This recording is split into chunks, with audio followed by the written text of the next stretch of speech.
አሜሪካ ለዩክሬን የምትሰጠውን ወታደራዊና የደህንነት መረጃ ድጋፎች ማቋረጧን ተከትሎ ኪየቭ ከፍተኛ ጥቃትንና ውድመትን እያስተናገደች ነው። ወዲህ ከትናንት በስቲያ በሁለት ቀናት ውስጥ ብቻ ሩሲያ በዩክሬን ላይ በመቶዎች የሚቆጠሩ የድሮን ጥቃቶችን ስትሰነዝር ቢያንስ በ6 ግዛቶች ላይ ውድመትና ኪሳራ መድረሱ ተመዝግቧል።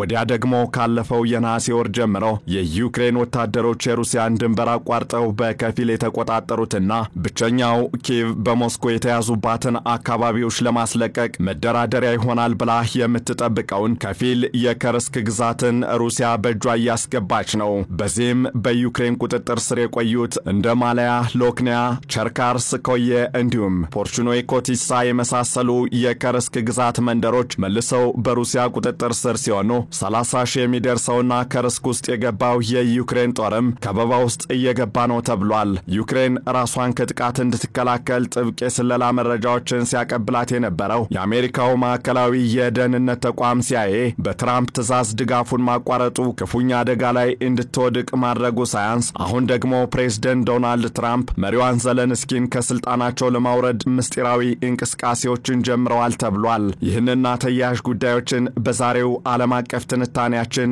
መርጠን እንመለከታለን። ከትንታኔ ዘገባው ጋር ታሪኩ ጋሹ ነኝ። በዩክሬኑ ፕሬዝዳንት ቮሎዲሚር ዘለንስኪና በፕሬዝዳንት ዶናልድ ትራምፕ እንዲሁም በምክትላቸው ጄዲ ቫንስ መካከል በዋሽንግተን ኦቫል ኦፊስ ዱላ ቀረሽ ንትርክ ከተካሄደ በኋላ ትራምፕ አሜሪካ የምትሰጠውን ወታደራዊ ድጋፍና የስለላ መረጃ እንድታቋርጥ ማድረጋቸው ዩክሬንን አጣብቂኝ ውስጥ ከቷታል። የትራምፕን ትዕዛዝ ተከትሎ ወደ ዩክሬን የተላኩና መንገድ ላይ ያሉ ሚሳኤሎች እንዲሁም ጸረ ሚሳኤሎች፣ የአየር መቃወሚያዎችና ሌሎች ተተኳሾች ባሉበት እንዲቆሙ መደረጋቸው ለሩሲያ ሚሳኤሎችና ድሮኖች ምቹ ሁኔታን ፈጥሯል። በተለይም የአሜሪካው የደህንነትና የስለላ ተቋም ሲአይኤ የሚቃርመውን የሩሲያ ወታደሮችን ምስጢርና እንቅስቃሴ እንዲሁም የሳተላይት መረጃዎችን ለዩክሬን እንዳያጋራ መከልከሉ ዩክሬን ከሩሲያ የሚሰነዘሩባትን ሚሳኤሎችና የሚላኩባትን አውዳሚ ድሮኖች ጉዳት ከማድረሳቸው በፊት ቀድማ እንዳታመክንና ጉዳቱን እንዳትቀንስ እያደረጋት ነው። ትራምፕ ያለፈው ሰኞ ምሽት ድጋፉ እንዲቋረጥ ትዕዛዝ ማስተላለፋቸውን ተከትሎ በቀጣዩ ቀን ዘለንስኪ ቀደም ብሎ በኦቫል ኦፊስ በአደባባይ የተሸማቀቁበትና ባልተገባ መንገድ እየተወቀሱበት መሆኑን እያወቁም ቢሆን መጸጸታቸውን ገልጸው ጦርነቱ እንዲቆም ለመደራደርም ሆነ የከበሩ ማዕድናት ስምምነቱን ለመፈረም ዝግጁ ነኝ ቢሉም የተለወጠ ነገር ግን እስካሁን አልታየም። ይባስ ብሎም ፕሬዝዳንት ዶናልድ ትራምፕ ዘለንስኪን ከስልጣን ለማንሳት በምስጢር እየሰሩ መሆናቸውን መቀመጫውን በአሜሪካ ቨርጂኒያ ያደረገው ፖለቲኮ የተሰኘው የዜና አውታር በቅርቡ አስነብቧል።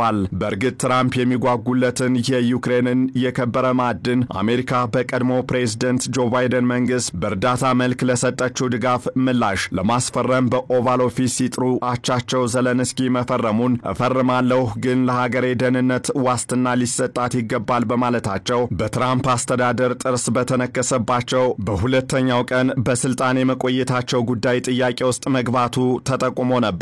ትራምፕ ሰኞ ዕለት ድጋፉ እንዲቋረጥ ትዕዛዝ ከመስጠታቸው በፊት የትናንት እሁድ ሳምንት የአሜሪካ ኮንግረስ አፈ ጉባኤ ማይክ ጆንሰን በሰጡት ጋዜጣዊ መግለጫ ቮሎዲሚር ዘለንስኪ ሀገሩ ዩክሬን ሰላም ትሆን ዘንድ ስልጣኑን መልቀቅ ይኖርበታል ሲሉ የሀገራቸው አቋም ምን እንደሆነ ፍንጭ ሰጠው ነበር።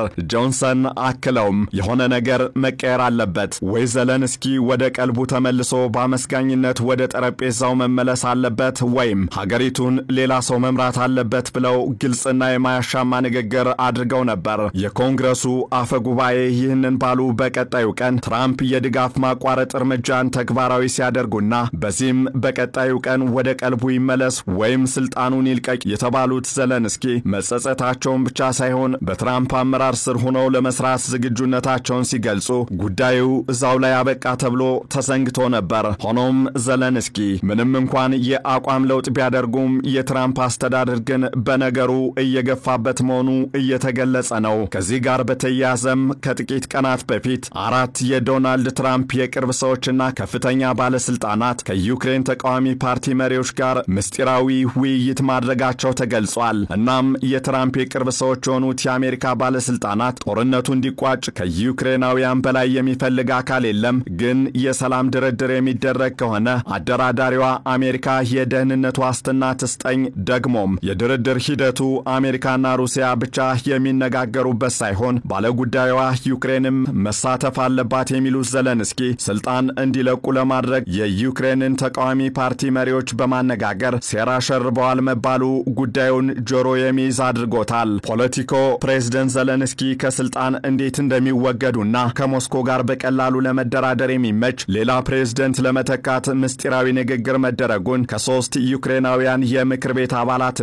ከአንድ የአሜሪካ ሪፐብሊካን የውጭ ጉዳይ ፖሊሲ ባለሙያ ባገኙት መረጃ አረጋግጫለሁ ብሏል። ከዚህ ባሻገርም የትራምፕ ከፍተኛ ባለስልጣናት የፕሬዝዳንት ዘለንስኪ ቀንደኛ ተቃዋሚዎች ናቸው የሚባሉትን የቀድሞዋን የዩክሬን ጠቅላይ ሚኒስትር ዩሊያ ቲሞሼንኮንና ከዘለንስኪ በፊት የሀገሪቱ ፕሬዝዳንት የነበሩትን ፔትሮ ፖሮሼንኮን ለዚሁ ሴራ ሲያግባቧቸው ነበርም ተብሏል። የአሜሪካ ባለስልጣናቱ በዋናነት ምስጢራዊውን ንግግር ሲያደርጉም ዋነኛ ትኩረታቸው የነበር በሀገሪቱ በምን አይነት መልኩ ምርጫ ማካሄድ እንደሚቻልና በምርጫውም ዘለንስኪን እንዲሸነፉ ማድረግ ይቻላል በሚሉት ጉዳዮች ላይ ነው ሲሉም ምንጮች ገልጸዋል። በእርግጥ ፕሬዝዳንት ዘለንስኪ እንደገና አሜሪካን ኃያል አደርጋለሁ የሚል መፈክር ያላቸው ፕሬዝዳንት ትራምፕ ዋይት ሃውስ በገቡ በቀናት ልዩነት ውስጥ አሜሪካ ግብር ከፋዮችን ገንዘብ ዩክሬን ለጦርነት አውላለች እናም $500 ቢሊዮን መልሳ ለመክፈል መፈረም አለባት ሲሉ እርዳታ ተሰጥቶኛል ትራምፕ የሚሉትን ያክል ገንዘብ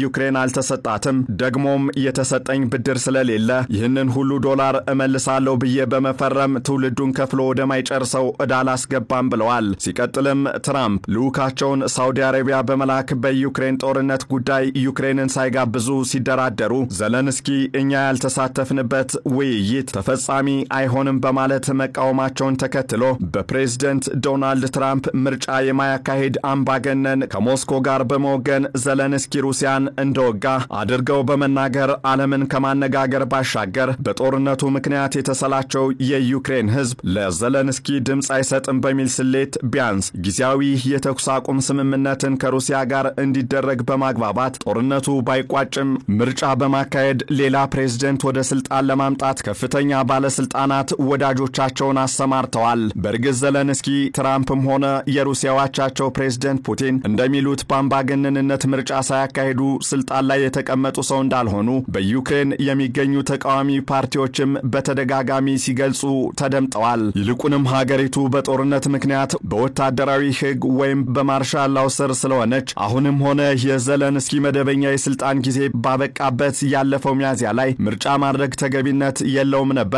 አሁንም እንዲሁ እያሉ ነው። ያም ሆኖ ፕሬዝዳንት ትራምፕ ሰዎቻቸውን አሰማርተው የዩክሬንን ተቃዋሚ ፓርቲ መሪዎችን በማግባባት አምባገነን ሲሉ የጠሯቸውን ዘለንስኪን ከስልጣን ለማውረድ ከቲሞሼንኮ እስከ ቀድሞ ፕሬዝዳንት ፖሮሼንኮ ድረስ በድብቅ እያነጋገሩ ነው። ጉዳዩን አስመልክቶ ከዋሽንግተን የተሰጠ ማስተባበያም ሆነ ይፋዊ ማረጋገጫ ባይኖርም የቀድሞው የዩክሬኑ ፕሬዝዳንትና የአሁኑ የዘለንስኪ ተቃዋሚ ፖሮሼንኮ ከአራቱ የአሜሪካ ባለስልጣናት ጋር መገናኘታቸውን በመግለጽ ውይይቱ ግን ዘለንስኪን ለማውረድ የተደረገ ሴራ አልነበረም ሲሉ አስተባብለዋል። በሌላ በኩል ደግሞ ፔትሮ ይህንን ባሉበት ዕለት ፕሬዝዳንት ትራምፕ ለጋዜጠኞች ምላሽ ሲሰጡ ጦርነቱን ለማስቆም ወደ ስምምነት የማይመጣ አይሰነብትም ሲሉ የዘለንስኪን ስም ሳይጠቅሱ ተናግረዋል። ፕሬዝዳንት ትራምፕ ወደ ስምምነት የማይመጣ አይሰነብትም ብቻ ብለው አላበቁም። ከፑቲን ጋር ያለው ሁኔታ ጥሩ እየሄደ ነው፣ ጦርነቱ እንዲቆም ፍላጎት አለው፣ ከፑቲን ይልቅ ችግር የሚሆንብኝ